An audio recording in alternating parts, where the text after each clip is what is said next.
这个是懒人树了，感染的懒啊，仁爱的仁，橄榄树不是懒人树，懒人树的叶子秋天变黄，掉落那个自然掉落的干了，要洗干净，煮水喝，说帮助肝脏啊，这民俗疗法。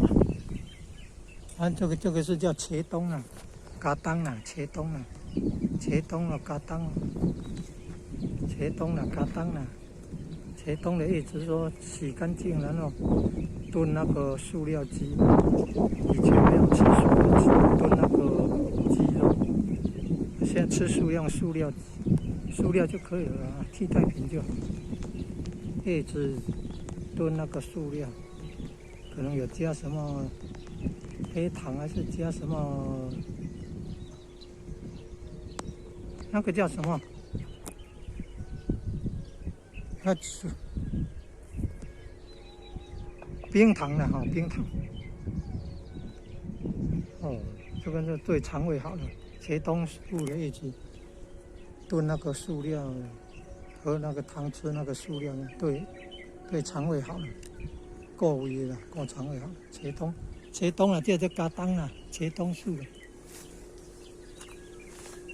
那个是懒人呐、哦，不对，这个叫六角秋，这叫六角秋哈。你看开红花，凤凰花开的时候，凤凰花也是大概这种红色。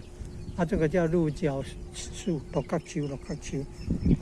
鹿角树就是说养鹿的啊，鹿要吃这个叶子的。但是名称叫什么？真正的名称叫什么？还要再研究，可以找维基百科中国植物图中国植物百科图鉴有，可以用手机程式拍照辨识。手机程式叫做形色 APP， 形状的形，色彩的色，形色 APP， 形色 APP 拍照辨识，到 Google Play 搜寻。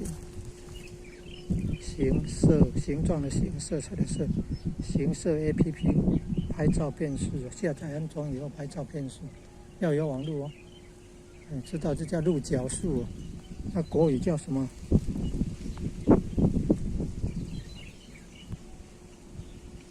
哦，你看，西冷糖厂物场南边呢，那是柳营盖天令的。哦，柳营盖天令。今天礼拜六，国历2021年5月15号吧。哦，还庙会的声音呢。